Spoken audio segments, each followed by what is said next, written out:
ત્રણ વ્યક્તિઓનું મંગલાચરણ છે. મંગલાચરણનો અર્થ છે મંગલનું આચરણ. જેનું આચરણ મંગલ છે એનું જીવન હંમેશના માટે મંગલ થાય. માણસ પોતાનું આચરણ મંગલ રાખે.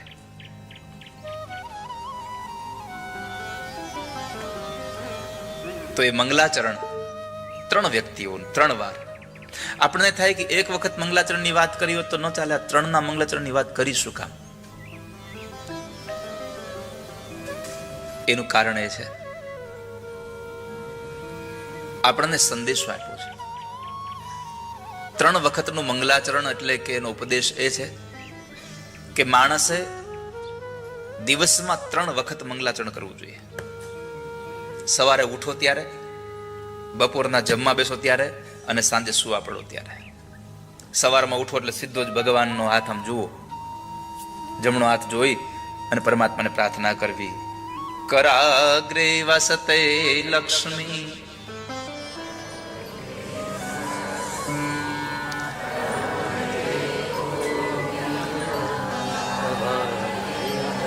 પ્રભાતે કર દર્શનમ. પ્રભાતે આમ આમ તમારી આંખો ખોલે તો હાથ જોઈને આંખો ખોલવી. ઘણાને ચાનો કપ જોવે પછી આંખો ખુલે. પ્રભાતે કપ દર્શનમ. કોઈ ઉઠાડવા જાય ને કે ભાઈ તમે ઉઠો ને તો કે ચા બની ગઈ, અરે પણ તું મોઢું તો ધો. પ્રભાતે કર દર્શન. સવારમાં પ્રભુના દર્શન કરી. કરાગ્રે વસતે, કર કેતા હાથ. આગળના ભાગમાં કરાગ્રે વસતે લક્ષ્મી, કર મૂલે કર મધ્યે તું ગોવિંદ, પ્રભાતે કર દર્શન. પરમાત્માના દર્શન કરીને તમારા દિવસનો પ્રારંભ કરો. બપોરના સમય ભોજન કરવા બેસો ત્યારે સૌથી પહેલા પરમાત્માને પ્રણામ કરો. પ્રભુ, અમને જમાડનારાઓ તમે જમો, પછી અમે પ્રસાદ લઈએ. અહમ વૈશ્વાનરો ભૂત્વા પ્રાણિના દેહમાશ્રિત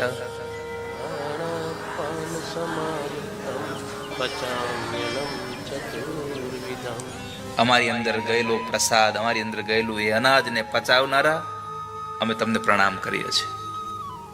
અને સાંજે સુવા પડો ત્યારે ભગવાનને યાદ કરી, ઠાકોરજીને યાદ કરી, જે ભગવાનને માનતા હો એને યાદ કરી અને સુવા પડો કે આખો દિવસ મારો મંગલમય ગયો. પ્રભુ રાત્રિ પણ એકદમ મંગલમય વિચારો સાથે જાય એવી કૃપા કરજો.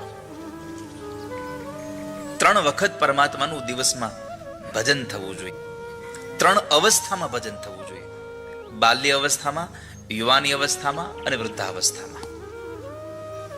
આ 3 અવસ્થામાં જો આપણું ભજન થશે તો મંગળ થશે.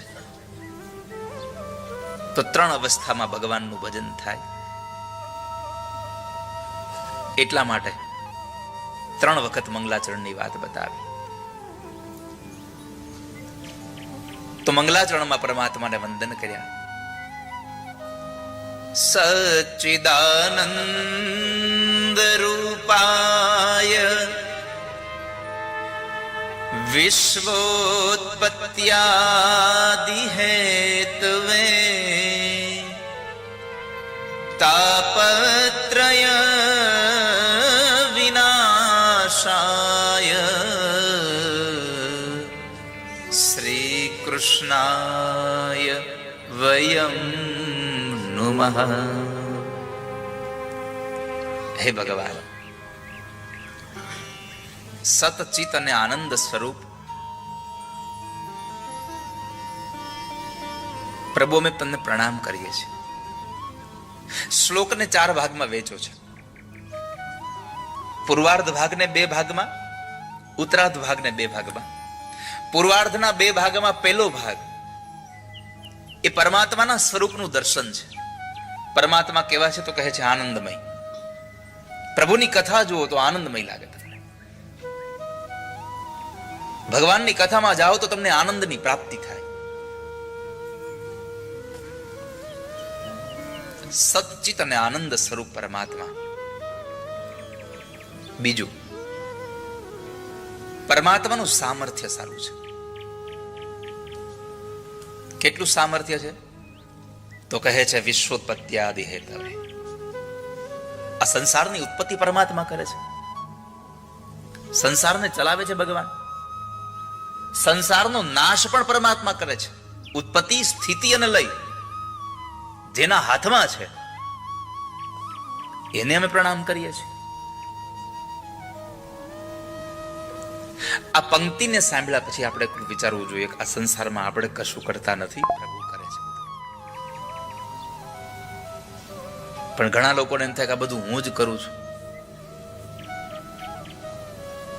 ઘણાને તો એમ છે કે હું ન હોઉં તો કઈ થાય જ નહીં.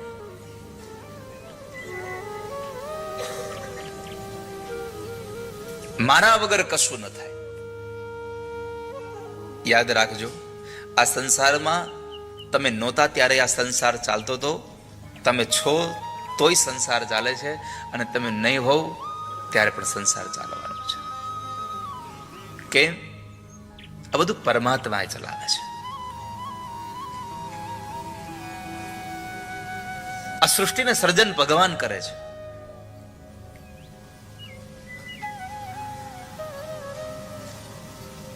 અને જે બનાવે છે એ જ ચલાવે છે.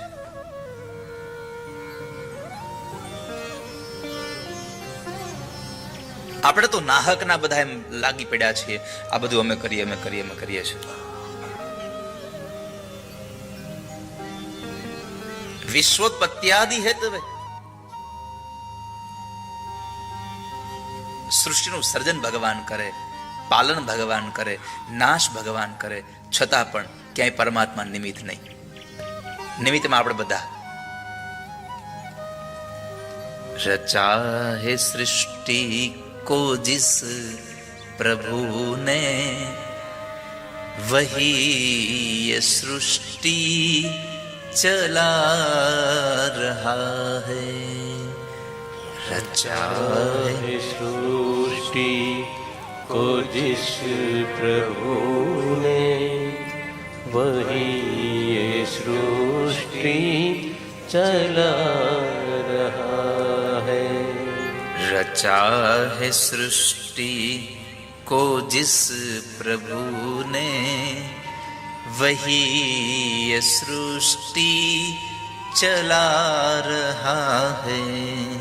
रचा है सृष्टि को जिस प्रभु ने, वही ये सृष्टि चला रहा है. जो पेड़ हमने लगाया पहले, जो पेड़ हमने लगाया पहले, जो पेड़ हमने लगाया पहले, जो पेड़ हमने लगाया पहले, उसी का फल हम अब पा रहे हैं. रचा है सृष्टि को जिस प्रभु ने, वही ये सृष्टि चला रहा. જેણે સૃષ્ટિની રચના કરી છે ચલાવે છે. આ સૃષ્ટિમાં જે કંઈ થઈ રહ્યું છે બધું ભગવાન કરે છે. આપણને થાય કે દેખાતો નથી તો કરે કેમ? તો એનો મતલબ એવો નથી કે દેખાતો નથી એટલે છે નહીં. અને નથી દેખાતો છતાં પણ તમે એના વગર નથી રહી શકતા, એ પરમાત્મા છે. આ દુનિયામાં જે વસ્તુ દેખાય છે એના વગર તમે રહી શકો, પણ નથી દેખાતું એના વગર તમે ઘડીક ન રહી શકો. આ વાયુ દેખાય તમને, હવા, છતાં તમે ઘડીક એના વગર રહી ન શકો. એ પરમાત્મા છે. એમાં સમાયેલો છે, પાકું છે. આ કણકણમાં પરમાત્મા છે. बैठे हैं जो धान की बालियों में, बैठे हैं जो धान की की बालियों में समाये मेहंदी की लालियों में समाये मेहंदी की लालियों में। બેનો હાથમાં મહેંદી મૂકે ત્યારે કેવા કલરની હોય? તમે મૂકો ત્યારે કેવા કલરની હોય? ગ્રીન. પછી તો એ ગ્રીન હતી ત્યારે તમને એમાં લાલ કલર દેખાતો હતો, છતાં પણ લાલ કલર સમાયેલો છે ને. જેમ લીલા પત્તાની અંદર લાલ કલર સમાયેલો છે, એમ આ સૃષ્ટિના અણુએ અણુમાં આપણું ભગવાન બિરાજમાન છે. યાદ રાખજો વાલા ભક્તજનો. समाये मेहंदी की लालियों में समाये मेहंदी की लालियों में हर डाल हर पत्ते में समा कर हर डाल हर पत्ते में समा कर हर डाल हर पत्ते में समा कर हर डाल हर पत्ते में समा कर गुल रंग बिरंगे खिला रहे हैं रचा है सृष्टि को जिस प्रभु। કોઈ પણ વૃક્ષની ડાળી ઉપર કોઈ ફૂલ લાગે એની પેલા એની કળીઓ અલગ રંગની હોય, ફૂલની પાંખડીઓ અલગ રંગની થઈ જાય. તો આ સંસારમાં બધું ભગવાન કરી રહ્યા છે. વિશ્વોત્પત્યાદિ હેતવે. આપણને મોકલનારો પણ પરમાત્મા છે, બોલાવી લેનારો પણ પરમાત્મા છે.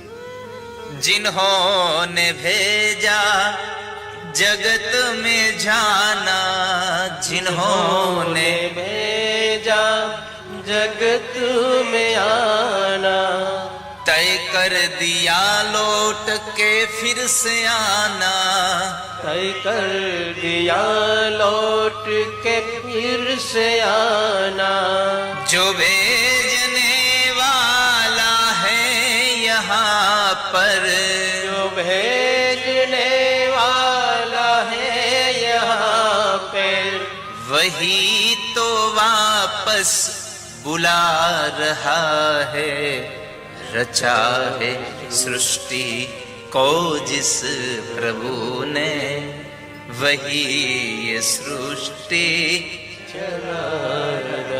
જેણે મોકલ્યા છે એ જ પાછા બોલાવી લે છે. આ દુનિયામાં નથી કોઈ આપણને કોઈ અહીંયા બોલાવતું, નથી કોઈ અહીંયાથી મોકલતું, બસ ભગવાન મોકલે છે અને ભગવાન બોલાવી લે છે. આપણે તો બસ એના મોકલેલા એક આ રંગમંચ ઉપર, આ દુનિયા એ રંગમંચ છે અને એ રંગમંચ ઉપર મોકલેલા આપણે એના નાટકના એક પાત્ર તરીકે આવ્યા છીએ. જેવી રીતે કોઈ સામાન્ય આ સ્ટેજ ઉપર કોઈ નાટક ભજવવામાં આવતું હોય તો એ નાટકની અંદર જે કિરદારો જેટલા પણ પાત્ર ભજવી રહ્યા છે એ શું કરતા હોય કે મારું પરફોર્મન્સ બેસ્ટ થાય એના માટેની એ કસરત કરતા હોય, એક્સરસાઇઝ કરતા હોય, હું સારામાં સારું પરફોર્મન્સ આપું, લોકો મારાથી પ્રભાવિત થાય. તો બસ વાલા ભક્તજનો, આપણે એટલું જ સમજવાનું છે, આ તો નાનો એવો મંચ છે. પરમાત્માએ આપણને આખી પૃથ્વીના મંચ ઉપર એક નાટક તરીકે મોકલ્યા છે અને એમાં સારામાં સારું પાત્ર ભગવાને આપ્યું છે. ક્યારેક કોઈ ભાઈ બનવાનું પાત્ર આપ્યું છે, ક્યારેક કોઈ પતિ બનવાનું પાત્ર આપ્યું છે, ક્યારેક પત્ની બનવાનું પાત્ર આપ્યું છે, ક્યારેક બહેન બનવાનું પાત્ર આપ્યું છે, ક્યારેક સારો મિત્ર બનવાનું પાત્ર આપ્યું છે. આ બધા જ પાત્રો જ્યારે જ્યારે ભજવવાના આવે ને ત્યારે એવું પરફોર્મન્સ કરીએ કે બીજો કોઈ રાજી થાય કે ન થાય, આપણો ઠાકોરજી રાજી થવો જોઈએ કે મેં આને બરાબર પાત્ર આપ્યું છે, આને મેં મોકલ્યો બરાબર મોકલ્યો છે. આપણે આપણું પાત્ર બરાબર ભજવીએ.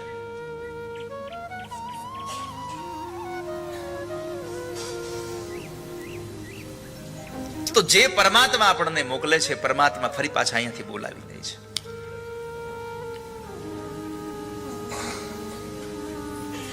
તો બીજું વંદન, પેલું વંદન આનંદ સ્વરૂપ પરમાત્માને કર્યું, બીજું વંદન જેનું સામર્થ્ય સારું છે એ ઠાકોરજીને કર્યું, ત્રીજું વંદન જેનો સ્વભાવ સારો છે એને કર્યું છે. તાપત્રય વિનાશાય. આ સંસારમાં 3 પ્રકારના તાપોમાંથી આપણને જે છોડાવે છે એ કૃષ્ણ, અમે તમને પ્રણામ કરીએ છીએ. પ્રભુનો સ્વભાવ બહુ સારો છે. પરમાત્માનું રૂપ તો સારું છે જ, ભગવાનનું સ્વરૂપ તો સારું જ છે, પરંતુ પરમાત્માનો સ્વભાવ બહુ સારો છે.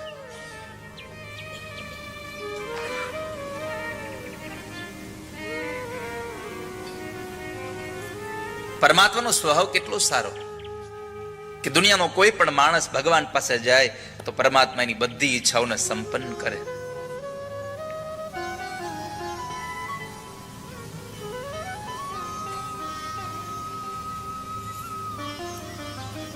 એ કેવલ નજર માત્રથી પરમાત્માની નજર આપણા પર પડે તો આપણું બધું ભાગ્ય સુધરી જાય. મંદિરમાં જાવ ને વાલા વૈષ્ણવો, ત્યારે ભગવાનની સામે દર્શન કરવા આંખો ખુલ્લી રાખજો. થોડુંક ઓછું ભલે મગાય, કેમ કે આંખ બંધ ન કરો ત્યાં સુધી માગવાનું સાંભળે નહીં કે આપણે શું લિસ્ટ લઈને આવ્યા છીએ, કેટલું યાદ કરવું. આંખો બંધ કરો ત્યારે યાદ આવે કે આપણે આટલું માગવાનું હતું. ઓછું ભલે મગાય, પણ પ્રભુને નિહાળવાનું ભૂલશો નહીં ક્યારે. અને પરમાત્માને પ્રાર્થના કરજો, અમી ભરેલી નજરું રાખો મેવાડના શ્રીનાથજી. અમી ભરેલી નજરું રાખો મેવાડના શ્રીનાથજી. અમી ભરેલી નજરું રાખો મેવાડના શ્રીનાથજી. અમી ભરેલી નજરું રાખો મેવાડના શ્રીનાથજી. હું દુખિયારો તારે દ્વારે આવી ઉભો શ્રીનાથજી. હું દુખિયારો તારે તારે આવ્યો શ્રીનાથજી. હું દુખિયારો તારે દ્વારે આવી ઉભો શ્રીનાથજી. હું દુખિયારો તારે દ્વારે આવ્યો શ્રીનાથજી. આપો દુખડા દર્શન આપો દુખડા કાપો મેવાડના શ્રીનાથજી. અમી ભરેલી નજરું રાખો મેવાડના શ્રીનાથ. હે ભગવાન, અમે તમને નિહાળીએ, તમે અમને નિહાળો. તમારી દ્રષ્ટિ અમારા પર પડે તો અમારું ભાગ્ય સુધરી જાય, અમારું નસીબ બની જાય. તો પરમાત્માનો જેનો સ્વભાવ સારો છે, આપણને દુઃખમાંથી મુક્ત કરે છે, એવા પરમાત્મા શ્રી કૃષ્ણને અમે વંદન કર્યા. સત્ય સ્વરૂપ પરમાત્માને વંદન કર્યા કે જે સત્ય છે. આપ सत्यम परम धीमहि. हे भगवान, हम आपकी उपासना करते हैं, हम आपकी चाहना करते हैं. तो એ પરમાત્માને વંદન કરી અને આપણા આ 5 દિવસીય ભાગવત અંતર્ગત સત્સંગ મહાપર્વનો પ્રારંભ કરતા, જ્યાં સુધી જીવનમાં મર્યાદાઓ નહીં આવે ત્યાં સુધી પૂર્ણ પુરુષોત્તમ એટલે કે આનંદની પ્રાપ્તિ નહીં કરી શકો. એટલા માટે મારે તમને રામ જન્મોત્સવથી લઈ અને છેક 10મ સ્કંદના વિશ્રામ સુધી કથા મારે તમને કહેવી છે. આજે રામ જન્મ કરવો છે અને કાલે આવતીકાલે રામ જન્મની થોડી કથાઓ દ્વારા, કારણ કે રામ જન્મની કથા અને રામાયણની કથા એટલે એક સેતુ છે.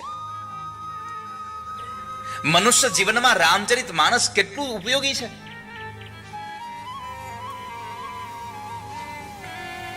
ડગલે ને પગલે તમે જુઓ તો રામચરિત માનસના એક એક પાત્રોને તમે ખાલી નિહાળો. સીતાજીના એ પાત્રને તમે જુઓ કે પોતાના પતિની સાથે જંગલમાં જાય. નહીં તો જે સીતાજીએ પોતાના બાપના ઘરે પગ નીચે નથી મૂક્યું, પાણી માંગે ત્યારે દૂધ મળ્યું છે, તો શું એ સીતાજી એવું ન કહી શકે કે જંગલમાં તો રામને જવાનું, હું શું કામ જાઉં? એ આવે ત્યાં સુધી હું મારા પિતાજીના ઘરે રહીશ. છતાં પણ એ સીતાજી રામની સાથે જંગલમાં ગયા. એ બતાવે છે આદર્શ પત્નીનો ધર્મ શું છે. અને પત્ની એને જ કહેવાય જે પોતાના પતિના સુખમાં સુખી અને પોતાના પતિના દુઃખમાં દુઃખી હોય, એને પત્ની કહેવાય.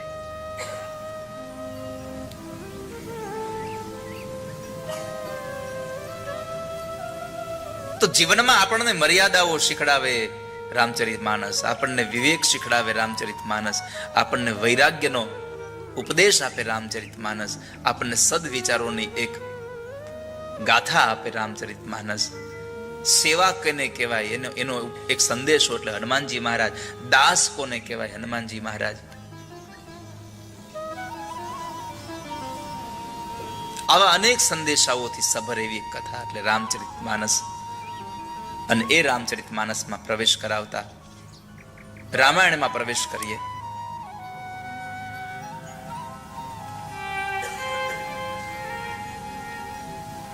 અયોધ્યામાં મહારાજ દશરથનું રાજ્ય ચાલે છે. મારે તમને સંક્ષિપ્ત રામાયણ કહેવાની છે, એટલે એવું ન કહેતા સીધું અયોધ્યામાં રાજ્ય ક્યાં આવી ગયું, કારણ કે તમને બધાને રામાયણ આવડે છે, મને ખબર છે. આવડે છે ને? કેટલા લોકોને આવડે છે?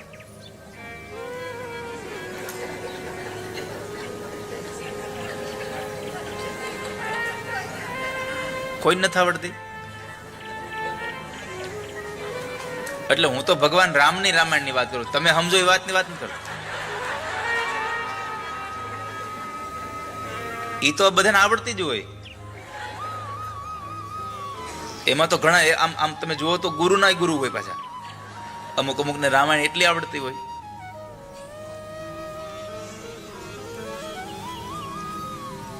પણ આજે મારે રામચરિત માનસમાં રામ જન્મોત્સવ સાથે કથાને વિશ્રામ તરફ લઈ જવું છે, એટલે હું આપણે આજે રામ જન્મ કરાવી દઈએ તો કાલથી રામચરિત માનસની કથામાં આપણે થોડી વાર આપણને નાવા મળે.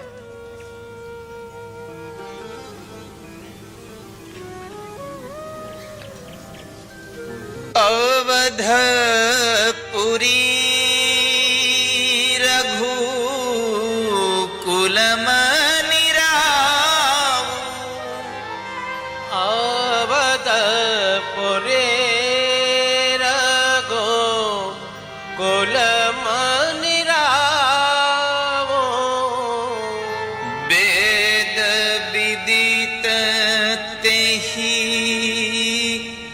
દશરથ નામ વેદ વિદિત તેહિ દશરથ નામ ધર્મ ધુરંધર ગુણનિધિ જ્ઞાની ધર્મ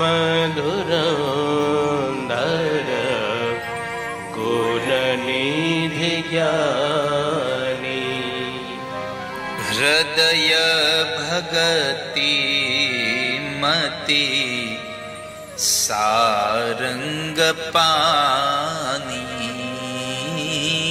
હૃદય ભગતિ મતિ સારંગ પાની. અયોધ્યામાં મહારાજ દશરથનું રાજ્ય ચાલે. અવધપુરી રઘુકુલ મનિરાવ. જેના હૃદયમાં ભક્તિ ભરી છે અને મનમાં સારંગ પાણી ભગવાનનું નામ છે. સારંગ પાણી એટલે રામનું નામ છે. જેની મતિ સારંગ પાણીથી ભરાયેલી છે, જેના મનમાં સતત ભગવાનનું નામ છે. અયોધ્યાનું રાજ્ય બરાબર ચાલે છે, પ્રજા સુખી છે. મહારાજ દશરથને 3 રાણીઓ છે. કૌશલ્યાદિ નારી પ્રિય સબયાચરણ પુનીત. કૌશલ્યાદિ નારી પ્રિય સબયાચરણ પુને. પતિ અનુકૂલ પ્રેમ દ્રઢ હરિપદ કમલ બિનીત. પતિ અનુકૂલ પ્રેમ દ્રઢ હરિપદ કમલ બિની. 3 રાણીઓ છે, કૌશલ્યા, કૈકેયી અને સુમિત્રાજી.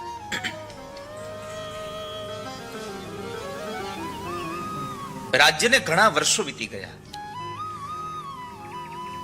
દાંપત્ય જીવન પણ ઘણા વર્ષો સુધી ગયું. આ 3 રાણીઓ હરિચરણારવિંદમાં ભક્તિ ભાવ વાળી છે, અને આમ પણ ભક્તિ બહેનોમાં જ હોય.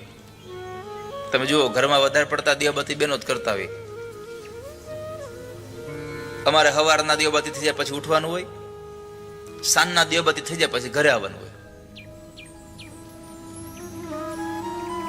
અને આ બહેનો જ, આમે તમે જોજો, કથામાં તમે જુઓ, કથામાં વધારે પડતા બહેનોની જ હાજરી હોય.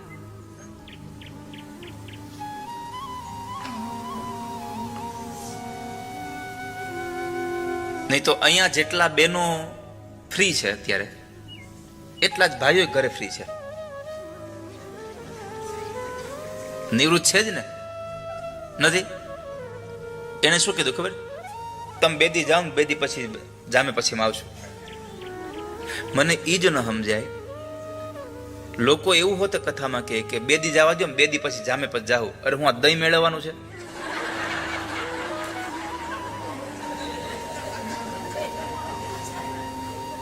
તમારે એટલું સમજી લેવું, તમારું જામ્યું ને એટલે ઠાકોરજીની કથા તમારી પાસે આવી છે. તમારું બરાબર જામ્યું. આ તો ઘણા હજી કે હજી જામમાં દો.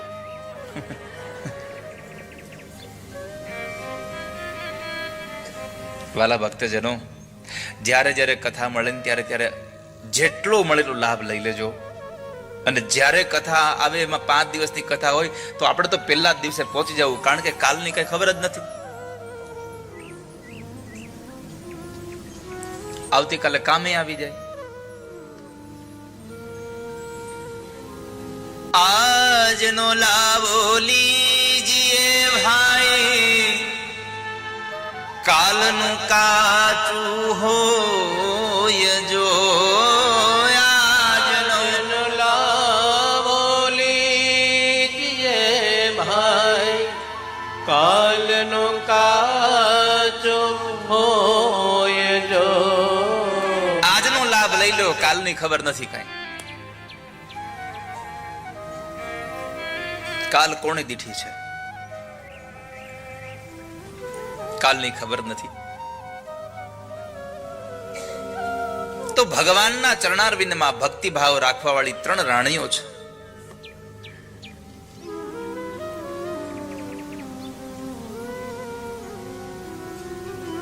ચક્રવર્તી રાજાને સંપત્તિ છે,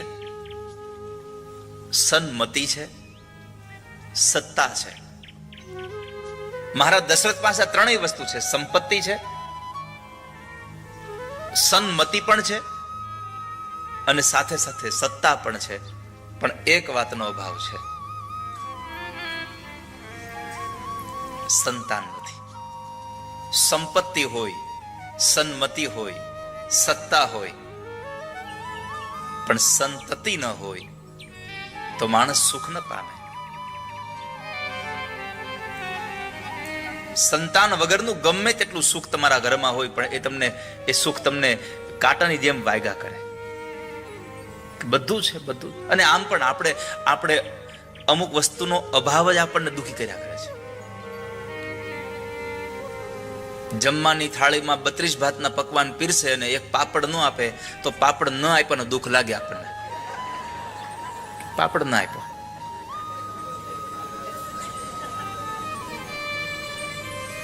પરમાત્મા બધી વાતનું સુખ આપે, પણ એકાદું દુઃખ આપે ને એ આપણને રોજ ખટક્યા કરે કે મને આ ના આપ્યું, મને ભગવાને મને આ ના મળ્યું. અને સંસાર દુઃખી આમ જ થાય છે, જે મળ્યું છે એનું સુખ નથી ભોગવી શકતો, જે નથી મળ્યું એનું દુઃખ ભોગવ્યા રાખે છે. પ્રભુએ આપ્યું છે કેટલું એને તો માણો.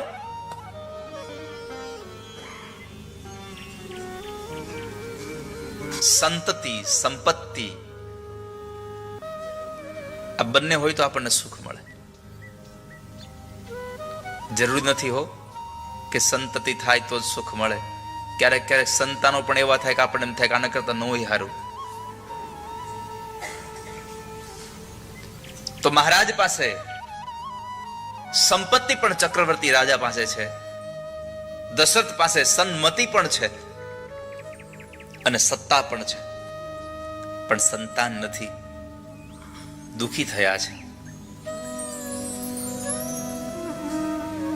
અયોધ્યાની ગાદી પર બેઠા બેઠા એ વખતના સમય વિચાર કરે છે, હું શું કરું, કોને કહું,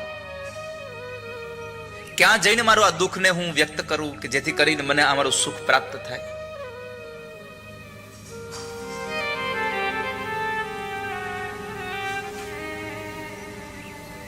એમાં કારણ કે બધા દુઃખ બધા પાસે ગવાય એવી સ્થિતિ ન હોય. જીવનમાં 3 વ્યક્તિ પાસે તમે બધું જ કહી શકો. એક, સૌથી પહેલા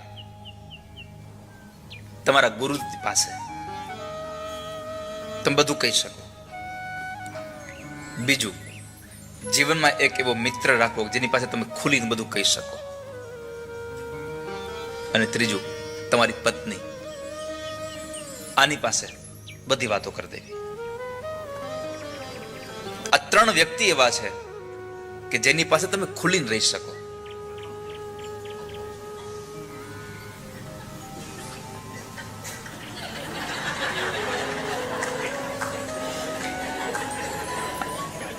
આ લોકોએ પત્નીની વાત અવળી પકડી, એને બધું ન કહેવાય. પણ તમને એક વાત કહું, હે શું કીધું?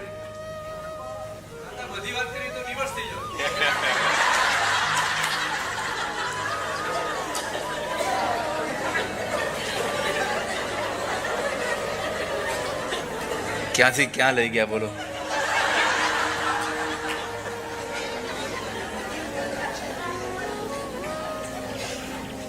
આ દુનિયામાં એક વાત કહું, ઇન્સાનનો સારામાં સારો કોઈ મિત્ર હોય ને તો એના પત્ની જેવું કોઈનો મિત્ર ન બની શકે.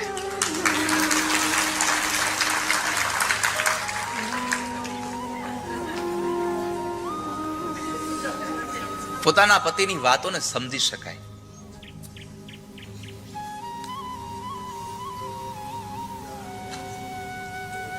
સમજી શકે એમ હોય તો.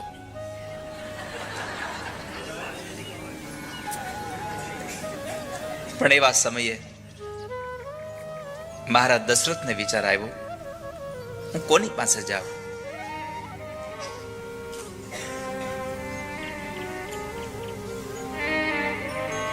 હું ક્યાં જાઉં?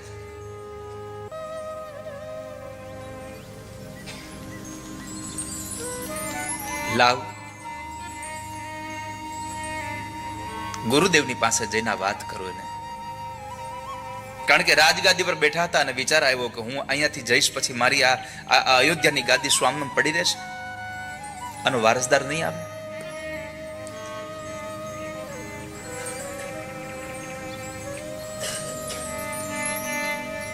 મારા વડવાઓથી કહેવાતું અમારું રઘુકુળ શું મારાથી ઉભો રહી જશે?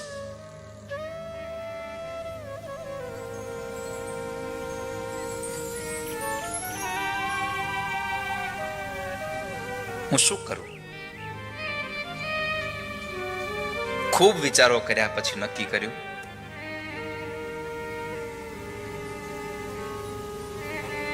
ગુરુદેવના શરણોમાં જઈને એને કહી દઉં.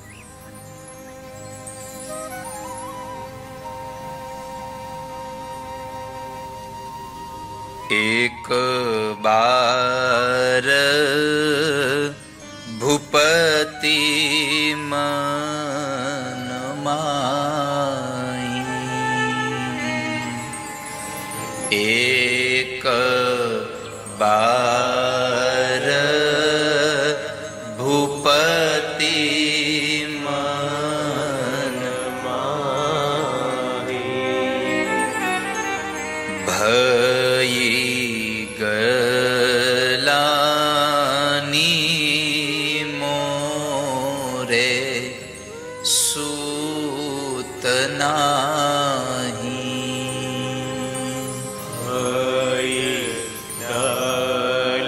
ગલાની મોરે સૂત નાહી.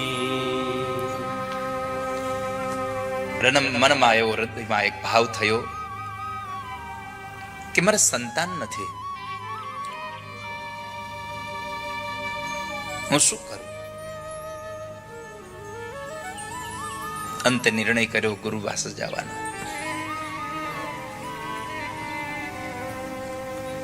ગુર ગૃહ ગયવું તુરત મહિપાલા,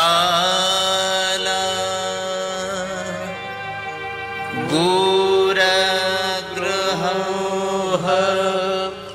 ગયવું તો રત મહિપાલા, ચરણ લાગી કરે વિનય વિશાલા, ચરણ લાગી કરે વિનય વિશાલા, એક બાર ભૂપતિ મન માહી, ભઈ ગલાની મોરે સૂત નાહી, ભઈ ગલાની મોરે સૂત નાહી. ગુરુના ગ્રહે જઈ અને દંડવત પ્રણામ કરી અને રડ્યા છે મહારાજ દશરથ. બે હાથ જાળીને ઉભા કરીને વશિષ્ઠ બાપજીએ કહ્યું કે રાજા શું કરો છો? કેમ રડો છો? શું થયું તમને?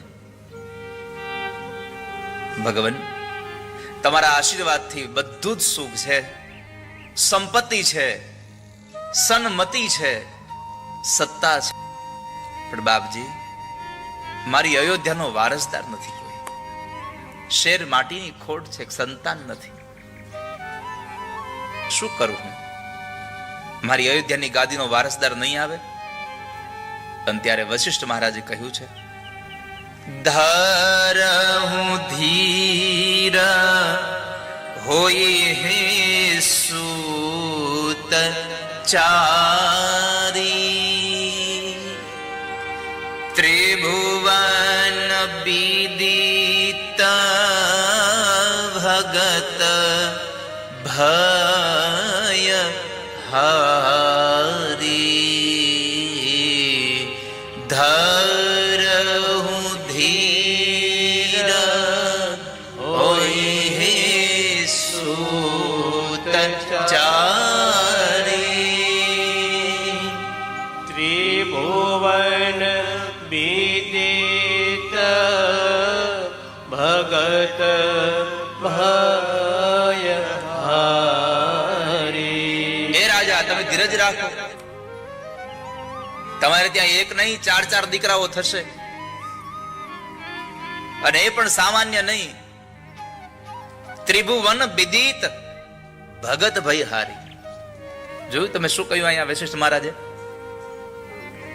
તમારે ત્યાં સારામાં સારા દીકરાઓ થશે. એમ ન કીધું કે તમારા ત્યાં દીકરાઓ થશે બહુ બધા રાજ્યોને જીતી લાવશે. તમારે ત્યાં દીકરાઓ થશે, ખૂબ સારો વ્યવસાય કરશે, આવા દીકરાઓ થશે એવું ન કીધું.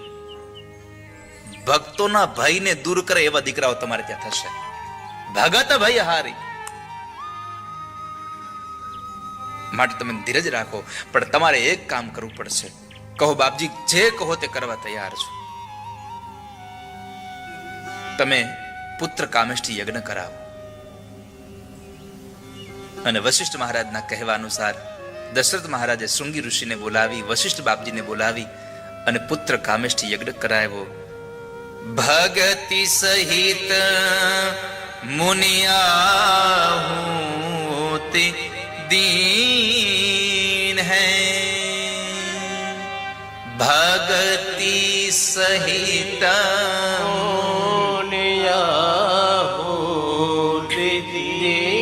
ભક્તિ સહજ ભગવાનને ભાવથી આહુતિઓ દેવાઈ રહી છે. અને યજ્ઞમાં તમે કેટલા જવતલ હોય ને એ મહત્વ નથી વાલા ભક્તજનો. કેવા ભાવથી આહુતિ આપી એ મહત્વની છે. તમે કેટલું ભગવાનને આપો છો એ મહત્વ નથી, પણ કેવા ભાવથી અર્પણ કરો છો એ મહત્વનું છે. 56 ભોગ ભગવાનને ધરવામાં આવે છે. એ 56 ભોગમાં પરમાત્મા કશું નથી જમતા, કેવળ અંદરથી આપણો ભાવ જમે છે. અને જો 56 ભોગ ભગવાન જમી જતા હોત તો લખીને દઉં, તમે કોઈ ધરતય નહીં. એને આ તો ખાઈ જાય છે. તમે તો હારું હારું એટલે બનાવો છો કે એના બાને તમને જમવા મળે છે. એના નામે આપણે જમી જઈએ છીએ. ઘણા વખત મને બેનો કહેતા હોય, આજ તો મને થયું ભગવાનને હુખડી ધરવી છે. એમ નહીં કે મને મન થયું હુખડી ખાવાનું. આજ મારે ભગવાનને મોહનથાળ ખવડાવવો છે. પરમાત્મા અંદરથી ભાવ જમે છે. પ્રભુ ભાવથી જમે. ભાવ કા ભૂખા હું મેં, ભાવ ही एक सार है. भाव का भूखा हूं मैं, भाव ही एक सार है. પરમાત્મા ભાવ જમે છે આપણો. તો ભગતિ સહિત મુનિ આહુતિ દિન હૈ. અને જેવા ભગવાનને યજ્ઞમાં આહુતિઓ દેવાતી હતી અને એમાં યજ્ઞના પૂર્ણાહુતિનો સમય થયો અને બીડું હોમાતું હતું, ત્યારે ભગવાન યજ્ઞનારાયણ પ્રગટ થયા અને એ ચરુર પાત્ર લઈ અને પ્રગટ થયેલા પરમાત્માએ એ પ્રસાદનું પાત્ર વશિષ્ઠ મહારાજના હાથમાં આપ્યું. વશિષ્ઠ મહારાજે દશરથજીને આપ્યું, દશરથે કૌશલ્યાને આપ્યું. કૌશલ્યાને કઈ કઈ 2 ભાગ કર્યા અને 2 ભાગમાંથી એક ભાગ કરીને 2 ભાગ સુમિત્રાજીને આપ્યા છે. 2 ભાગ જ્યારે સુમિત્રાજીને મળ્યા એટલે 3 રાણીઓએ પ્રસાદ ખાધો. પ્રસાદ ખાધો એટલે પ્રસાદ ઉદરમાં ગયો એટલે ઉદરમાં જતાની સાથે એક મંગળ વર્તાયા. એહી વિધિ ગર્ભ સહિત સબનારી, એહી વિધિ ગર્ભ સહિત સબનારી, ભયે હૃદય હર્ષિત સુખ ભારી, ભયે હૃદય હર્ષિત સુખ ભારી. પ્રસાદ લીધો અને પ્રસાદ ઉદરમાં ગયો. સમય પછી સમય વ્યતીત થવા લાગ્યો અને એમાં બરાબર શિયાળો ગયો, ઉનાળો આવ્યો. ઉનાળાની અંદર પણ ફાગણ મહિનો ગયો અને ચૈત્ર મહિનાની શરૂઆત થઈ. 3 રાણીઓને ચહેરા ઉપર કઈક તેજ અનોખું દેખાવા લાગ્યું. જોગ લગન ગ્રહ બાર તિથિ સકલ ભયે અનુકૂલ, ચર અરુ અચર હર્ષ જુત રામ જન્મ સુખ મૂલ. ભગવાન રામના જન્મોત્સવની ઘડીઓ ગણાવા આવી છે. અને વાલા ભક્તજનો એક વાત કહું, રામ જન્મોત્સવ કેવલ મંદિરોમાં થશે ત્યાં સુધી રામ રાજ્યની સ્થાપના નહીં થાય. રામ જન્મોત્સવ દરેકના હૃદયમાં થવો જોઈએ, તો રામ રાજ્યની સ્થાપના સંસારમાં થશે. રામ જન્મોત્સવ, રામ જન્મ હૃદયમાંનો અર્થ છે જે રામના જે ગુણો છે, ગુણ તમારામાં આવશે તો સમાજમાં રામ રાજ્યની સ્થાપના થશે. નહીં તો રામ રાજ્ય નહીં સ્થપાય. રામના ગુણો તમારામાં આવે તો રામ રાજ્યની સ્થાપના થાય. અને એ રામ રાજ્યની સ્થાપના માટે આપણે આપણા હૃદયમાં રામને પ્રગટ કરવા પડશે. સમય વ્યતીત થવા લાગ્યો. ઉનાળામાં પણ ફાગણ મહિનો ગયો અને ચૈત્ર માસની શરૂઆત થઈ. એકમ, બીજ, ત્રીજ આમ કરતા કરતા કરતા નવમીની સવારનો સૂર્ય ઉદય થયો અને ગૌસ્વામી તુલસીદાસજી મહારાજ રામચરિત માનસમાં લખે છે, નવમી તિથિ મધુ માસ પુનીતા, નવમી તિથિ મધુ માસ પુનીતા, શુકલ પક્ષયભી જીત હરિ પ્રીતા, શુકલ પક્ષયભી જીત હરિ પ્રીતા, મધ્ય દિવસ યતિ શીતન ઘામા, મધ્ય દિવસયતે શીતન ધામા, પાવન કાલ લોક વિશ્રામા, પાવન કાલ લોક વિશ્રામા. સમય વ્યતીત થવા લાગ્યો. ચૈત્ર મહિનાની અંજવાળી નવમીનો સવારનો સૂર્ય ઉદય. કીડીને કણ હાથીને મણ આપવા માટે ભગવાન સૂર્યનારાયણ પોતાના 7 ઘોડાઓને લઈ અને નીકળી પડ્યા છે. મધ્યાંતરમાં સૂર્ય આવે એની પહેલા પૂર્વે તમામ દેવતાઓ ભગવાનને પુષ્પના ટોપલાઓથી વધાવી અને સૌ પોતાના ધામની અંદર ગયા. સૂર સમૂહ વિનતી કરી પહોંચે નિજ નિજ ધામ, પૂર સમૂહ વિનતી કરે પહોંચે નિજ નિજ ધામ, જગ નિવાસ પ્રભુ પ્રગટે અખિલ લોક વિશ્રામ, જગ નિવાસ પ્રભુ પ્રગટે અખિલ લોક વિશ્રામ.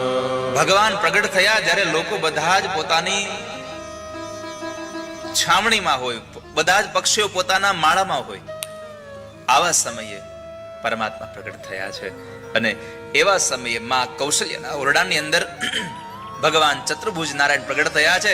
બોલીએ ચતુર્ભુજ નારાયણ ભગવાન